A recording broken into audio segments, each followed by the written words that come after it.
अध्याय 96। युवा मास्टर ने विषय को पूरी तरह से सीख लिया है।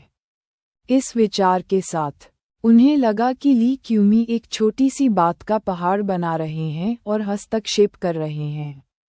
शिक्षक चेन द्वारा एक संघर्षरत छात्र को कुछ अतिरिक्त मदद देने में क्या बड़ी बात है?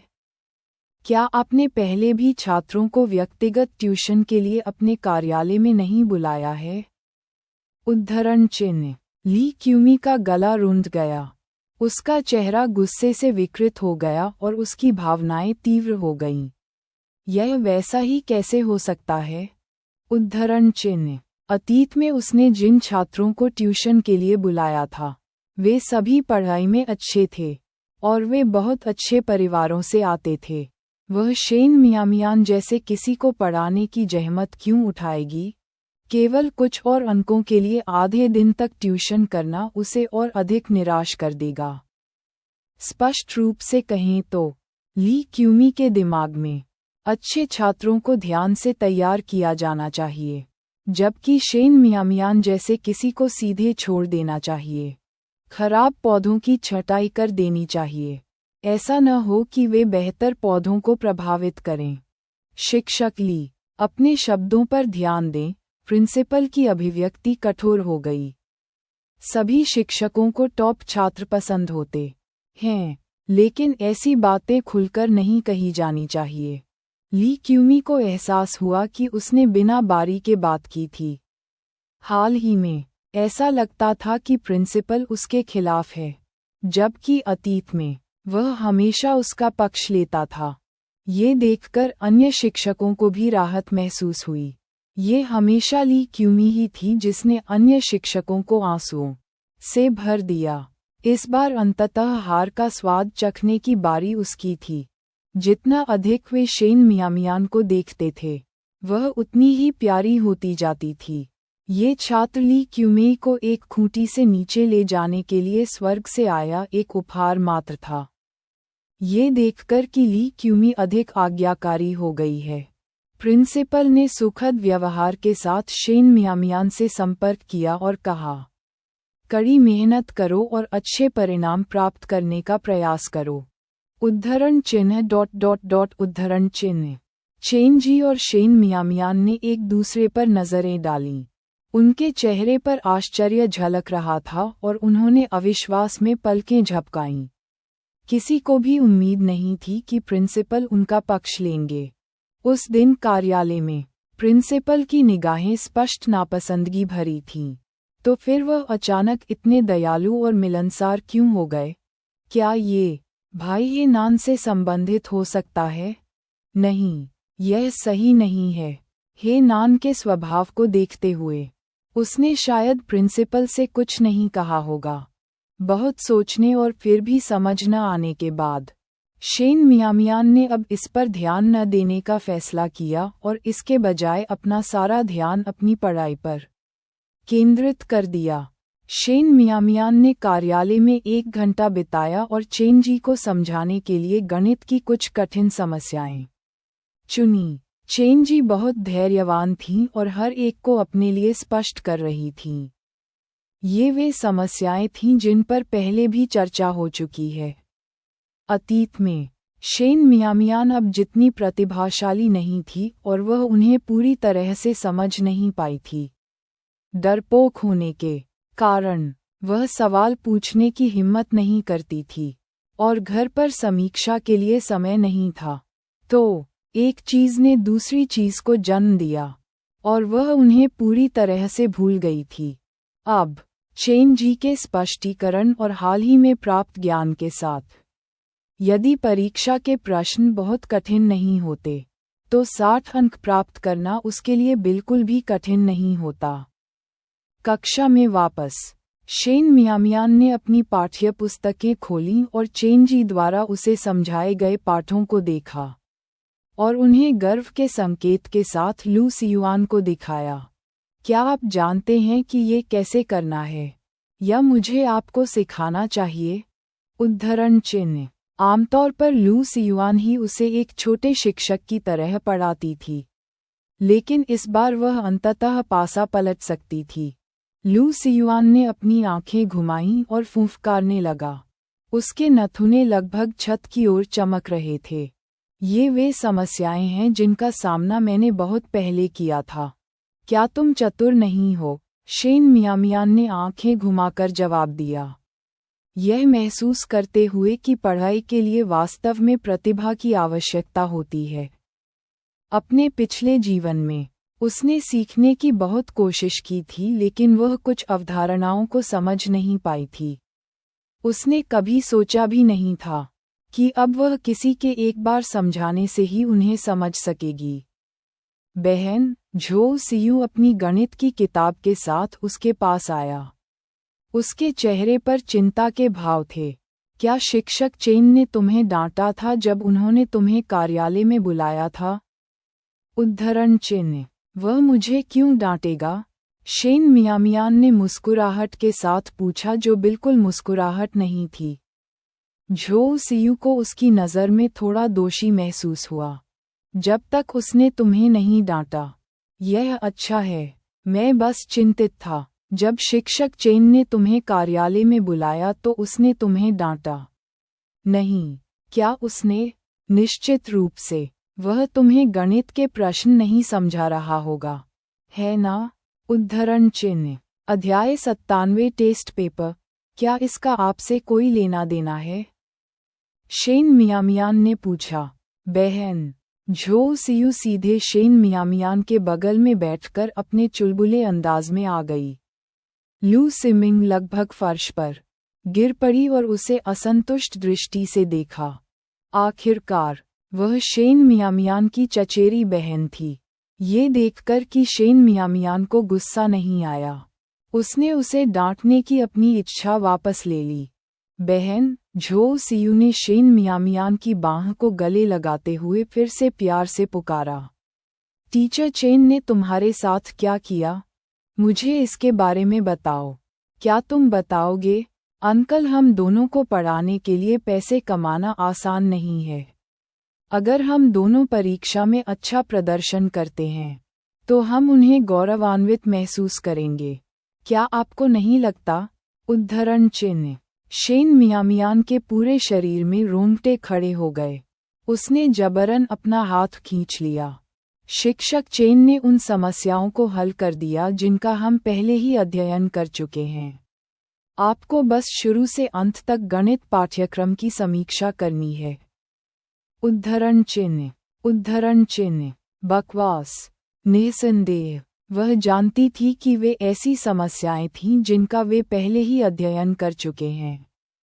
यदि कोई शुरू से अंत तक समीक्षा कर सकता है तो शिक्षक को किसी भी चीज़ पर प्रकाश डालने की आवश्यकता क्यों होगी? हार न मानते हुए उसने जांच जारी रखी। बहन, क्या शिक्षक ने आपको ध्यान केंद्रित करने के लिए कोई महत्वपूर्ण बिंदु दिए थे या आपको कोई समस्याएं सौंपी थीं? उद्धरण चिन्ह, क्या मुख्य बिंदुओं पर कक्षा में पहले ही चर्चा नहीं की गई थी? झो सियू की छोटी छोटी चालें शेन मियामियान की नज़रों से कभी नहीं बच सकीं। वह निश्चित रूप से कह सकती थी कि इस दुनिया में झो सियू को उससे बेहतर कोई नहीं समझ सकता था। झो सियू अपने लक्ष्यों को प्राप्त करने के लिए किसी भी हद तक नहीं रुकेगी।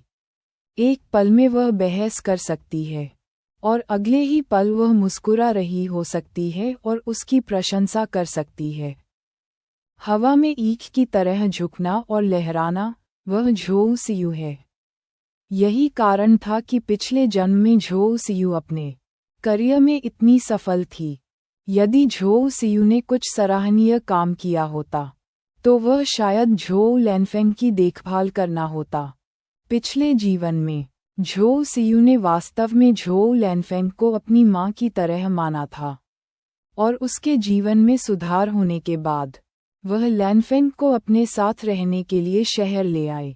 हालांकि वह शेन जियानहुआ के प्रति उतनी दयालु नहीं थी। एक बार जब झो सियू सक्षम हो गई तो उसने अपने चाचा को पूरी तरह से किनारे कर दिया, जिन्होंने उसकी शिक्षा का खर्च उठाया था, और उसे प्यार से बुलाना बंद कर दिया। दुर्लभ अवसरों पर जब वे त्योहारों के दौरान इकट्ठे होते थे, तो वह हर बात के लिए शेन जियानहुआ के बारे में शिकायत करती थी, चाहे वह घर में प्रवेश करने से पहले जूते न बदलना हो या हाथ धोए बिना खाना शुरू करना हो। चूंकि आपने भी सुना है कि कक्षा में क्या चर्चा हुई थी। शिक्षक चेन ने आपको कार्यालय में क्यों बुलाया? झो सियू को यकीन था कि चेन जी ने शेन मियामियान को परीक्षा के प्रश्न दिए थे। शेन मियामियान ने बेबाकी से उत्तर दिया, आज दोपहर को गणित की कक्षा है, आप शिक्षक चेन से पूछ सकते हैं। झो सियू के स्वभाव को देखते हुए वह अभी कही गई किसी भी बात पर विश्वास नहीं करेगी। उद्धरण चिन्ह उद्धरण चिन्ह। अगर वह टीचर से पूछ पाती कि वह यहाँ बैठी क्या कर रही होती। चालाक लड़की, होंठ कसकर बंद। वैसे ही उसने उसे भोजन पर भी नहीं बुलाया, नहीं तो दोहरी हानि होती, ये जानते हुए कि उसे उससे और कुछ नहीं मिलेगा। झो सियू अपनी सीट पर लौट आई। उसकी रुचि कम हो गई। वांग जिंगजिंग, जो करीब से ध्यान दे रहा था, जल्दी से उसके पीछे गया और अधीरता से पूछा, ये कैसे हुआ? ये कैसे हुआ? क्या तुम्हें कुछ पता चला? उद्धरण चिन्ह। झो यू ने खट्टे स्वर में उत्तर दिया, मेरी बहन का पहरा मेरे खिलाफ है, जैसे कि मैं चोर हूँ। मैं उससे कुछ भी नहीं प्राप्त कर सकता। उसका मूड इस समय बिल्कुल खराब था। लू सियुआन और चेन जी की मदद से शेन मियामियान वास्तव में अच्छा कर सकते हैं। लू सियुआन और शेन मियामियान के बीच कोई महत्वपूर्ण प्रगति नहीं हुई थी, इसलिए वह दृष्टिकोण क्षण भर के लिए बेकार हो गया था। वांग जिंगजिंग निराश दिखे। आपकी बहन, जब से उसने 2 दिनों के लिए कक्षा छोड़ी, ऐसा लगता है कि वह पूरी तरह से अलग व्यक्ति बन गई है। एक लापरवाह वक्ता, एक रुचिकर श्रोता। झो सियू को ऐसा महसूस हुआ जैसे उसे कोई रहस्योद्घाटन हुआ हो, और उसकी आंखों में संदेह की झलक दिखाई दी। विचार करने पर ऐसा लगा कि शेन मियामियान वास्तव में उस क्षण से बदल गया था। अध्याय 98 शिकायत दर्ज करना। झो सियू ने अधिक से अधिक सोचा कि चीजें काफी अजीब थीं। कोई अचानक इतना क्यों बदल जाएगा? उद्धरण चिन्ह। इस पर विचार करने के बाद वांग जिंगजिंग ने अनिश्चित रूप से कहा, मैंने सुना है कि जो लोग कमजोर और कमजोर होते हैं वे आसानी से वश में हो जाते हैं। वांग जिंगजिंग के माता पिता काफी अंधविश्वासी थे।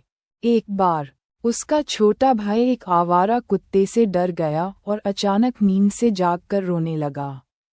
परिवार ने कहा कि उसकी आत्मा डर गई थी, इसलिए उन्होंने आधी रात में उसकी आत्मा को वापस बुलाने के लिए एक अनुष्ठान किया। उस समय वांग जिंगजिंग उसके ठीक बगल में सोए थे और उनकी यादें गहरी थीं। झाओ शिनलान, जो पास में बैठा था, डर से कांप उठा। आप यह नहीं कह रहे हैं शेन मियामियान पर भूत सवार है? क्या आप हैं? उद्धरण चिन्ह। मैंने यह नहीं कहा कि शेन मियामियान पर भूत सवार है, वांग जिंगजिंग ने तुरंत स्पष्ट किया। मैं सिर्फ ये कह रहा हूँ कि कमजोर शरीर वाले लोगों को इसे पकड़ने की अधिक संभावना है। प्राथमिक विद्यालय में पाठ्य पुस्तकों में अंधविश्वासों पर विश्वास न करने का पाठ होता था और शिक्षक चेन को सामंती अंधविश्वास सबसे अधिक नापसंद थे। यदि यह बात फैल गई कि वह अंधविश्वासों में विश्वास करती है, तो वह समूह नेता के रूप में अपने पद को अलविदा कह सकती है।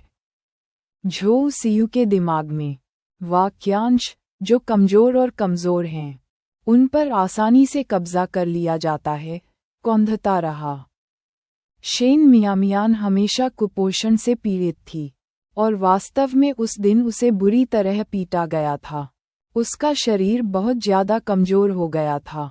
जिस तरह से वह बिस्तर पर लेटी थी, ऐसा लग रहा था मानो वह मरने वाली हो। क्या ऐसा हो सकता है? वह कांप उठी।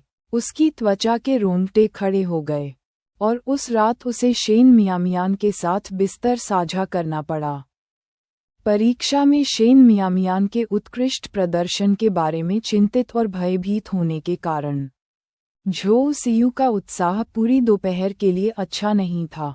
जब वह घर पहुंची और झो लैनफेंग को रसोई के दरवाजे पर सब्जियां उठाते देखा तो उसने बिना सोचे समझे आवाज लगाई, आंटी।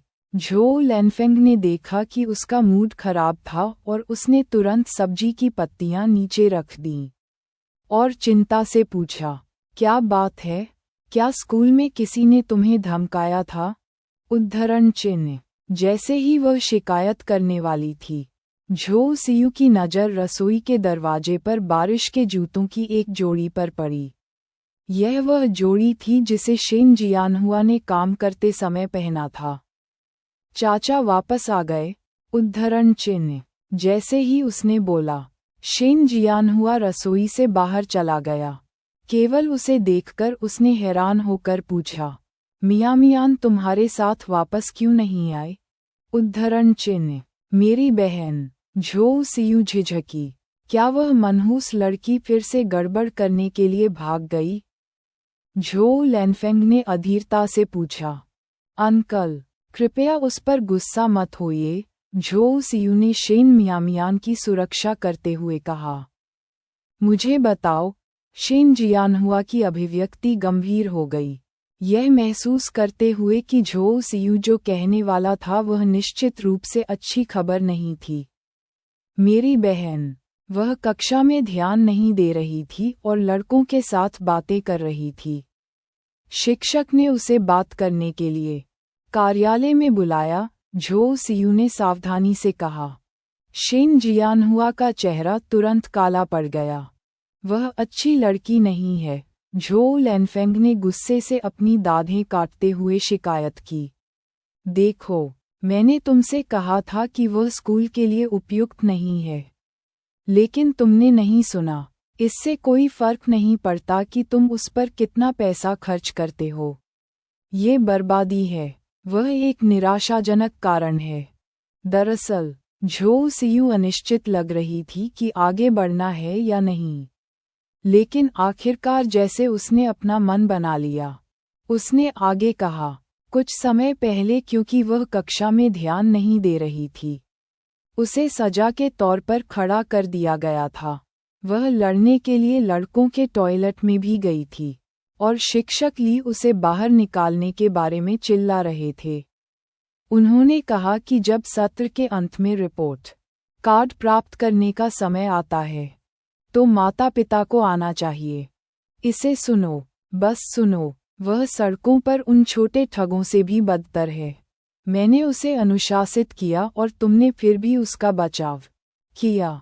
देखो इसके कारण वह क्या बन गई है, झो लैनफेंग ने लगभग उत्तेजना में कूदते हुए कहा। आप किस लिए चिल्ला रहे हैं? शेन जियानहुआ ने उसे गुस्से से देखा। ये गर्व करने की बात नहीं थी, तो ऐसा दृश्य क्यों बनाएं कि पूरे गांव को पता चले? अध्याय 99 उकसावा। क्या मैं क्रोधित नहीं हूँ? शेन जियानहुआ द्वारा चिल्लाए जाने के बाद झो लैनफेंग का गुस्सा कुछ हद तक कम हो गया। आपने पहले कुछ क्यों नहीं कहा? शेन जियानहुआ ने अपने गुस्से पर काबू पाने की पूरी कोशिश करते हुए एक गहरी सांस ली। नया साल लगभग आ गया था और कल अंतिम परीक्षा थी। वह इस समय स्थिति को बढ़ाना नहीं चाहते थे और बच्चों की परीक्षाओं को प्रभावित करना नहीं चाहते थे। मेरी बहन मुझे कुछ भी कहने नहीं देती थी, झो सियू ने भयभीत भाव से कहा। मुझे भी डर था कि जब मैंने तुम्हें बताया तो तुम उसे मारोगे। उसने सोते समय मुझसे कहा कि वह तुम दोनों से नफरत करती है। झो लैनफेंग को पता था कि शेन मियामियान हाल ही में बहुत अच्छा व्यवहार कर रहा था और वह निश्चित रूप से शेन जियानहुआ के सामने अपनी उपलब्धियों का प्रदर्शन करेगा। उसे पहले हमला करना था और शेन मियामियान की वापसी को रोकना था। जब हमने उसे पाला पोसा तो वह हमसे नफरत क्यों करेगी? क्या अब हमने कोई कृतघ्न पैदा कर लिया है? झो लैनफेंग विशेष रूप से भावुक था। वह लगातार चिल्ला रहा था। मैंने हमेशा कहा था कि वह लड़की कृतघ्न थी, और अब आप मुझ पर विश्वास करते हैं, है ना? उद्धरण चिन्ह। मियाँ हमसे नफरत क्यों करेगी? क्या ऐसा इसलिए नहीं है क्योंकि तुमने, उसकी माँ ने, अच्छा काम नहीं किया है? शेन जियानहुआ गुस्से में था लेकिन उसके दिमाग से बाहर नहीं था। इतने सालों तक बेटी का पालन पोषण करने के बाद भी अगर वह वास्तव में अवज्ञाकारी थी तो उसे और अधिक अनुशासित करने की जरूरत थी, है ना? उसे पीट पीट कर मार नहीं डाला जा सकता था। क्या ऐसा हो सकता है? झो लैनफेंग की आंखें शिकायत के भाव से लाल हो गईं। सब कुछ मेरी गलती है। क्या मैं घर पर कड़ी मेहनत कर रहा हूँ, उसकी देखभाल कर रहा हूँ, और इसका अभी भी कोई फायदा नहीं मिल रहा है ना? उद्धरण चिन्ह। उसकी भाभी सही थी। आप दूसरे लोगों के बच्चों का पालन पोषण नहीं कर सकते। इससे कोई फर्क नहीं पड़ता कि उनके साथ कितना अच्छा व्यवहार किया जाता है। वे अभी भी कृतघ्न हैं और हो सकता है कि बाद में उसे बाहर निकाल दें और अपनी मां को ले आएं। सौभाग्य से वह इतनी चतुर थी कि उसने झो सियू को अपने अधीन कर लिया। उसे इस तरह देखकर शेन जियानहुआ का स्वर थोड़ा नर्म हो गया। मैं तुम्हें दोष नहीं दे रहा हूँ। मैं सिर्फ ये चाहता हूँ कि तुम मियाँ के साथ बेहतर व्यवहार करो। लड़की अब बड़ी हो गई है, उसके पास अपना दिमाग है। यदि आप उसके साथ इस तरह से व्यवहार करेंगे तो वह निश्चित रूप से द्वेष रखेगी। उन्होंने ऐसा कहा, लेकिन फिर भी उन्हें ये जानकर बहुत असहज महसूस हुआ कि शेन मियाँ उनसे नाराज थे। यदि यह उसकी अपनी जैविक बेटी होती तो चाहे वह उसे कितना भी डांटे या मारे, खून के रिश्ते बने रहेंगे और वह उनके प्रति कोई शिकायत नहीं रखेगी। जब वह वापस आएगी तो आपको उसे ठीक से शिक्षित करने की ज़रूरत है। जहाँ तक मेरा सवाल है, उसे अंतिम परीक्षा देने की भी ज़रूरत नहीं है। वह निश्चित रूप से अच्छा प्रदर्शन नहीं करेगी। झो लैनफेंग। अवसर का लाभ उठाते हुए शेन मियाँ को कीचड़ में धकेलने के लिए शायद ही इंतजार कर सके। शेन जियानहुआ ने भौहें चढ़ा दीं। शेन मियाँ के प्रति झो लैनफेंग की शत्रुता बहुत स्पष्ट थी। उसने पहले भी इन दोनों से दिल की बातें की थीं, लेकिन अब वह सब व्यर्थ होता दिख रहा था। एक उसकी बेटी थी और दूसरी उसकी लगभग 20 साल की पत्नी। किसी एक को दोष देना उसके लिए दर्दनाक था। आइए सीयू को विकसित करने पर ध्यान केंद्रित करें। एक बार सीयू कॉलेज में प्रवेश कर जाए तो हम उसका अनुसरण कर सकते हैं और शहर में एक अच्छा जीवन जी सकते हैं। जहाँ तक उस लड़की की बात है, हम उसके लिए एक पति ढूंढेंगे और कुछ वर्षों में उसकी शादी कर देंगे। मैं उसे नियंत्रित करने की कोशिश करते करते थक गया हूँ और अब उसे परेशान नहीं किया जा सकता। एक बार जब उसकी शादी हो जाएगी तो वह नज़रों से, दिमाग से दूर हो जाएगी। हालांकि शेन जियानहुआ के पास इस मामले के बारे में अपने विचार थे और वह झो लैनफेंग से प्रभावित नहीं थे। जहाँ तक स्कूली शिक्षा का सवाल है, हम इसके बारे में तब बात करेंगे जब अंतिम ग्रेड आएंगे। उसने ग्राम प्रधान के सामने अपनी बात रखी थी। पुरुषों के वादे दीवार में कीलों की तरह ठोस होते हैं, जिन्हें एक झटके में नहीं बदला जा सकता। शेन मियाँ ने ये भी कहा था कि यदि उसने खराब प्रदर्शन किया तो वह स्वेच्छा से स्कूल छोड़ देगी, इसलिए समय आने पर उन पर कोई दोष नहीं मढ़ा जा सका। ये बच्चे की अपनी महत्वाकांक्षा की कमी होगी। तुम बस उसे बिगाड़ते रहो और तुम्हारे लाड़ प्यार के कारण वह इस तरह हो गई है।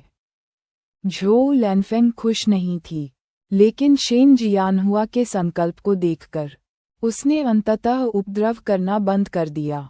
इस बार शेन जियानहुआ ने अपनी वापसी पर उसे काफ़ी पैसे दिए थे और पैसे आने से उसका मूड बेहतर हो गया।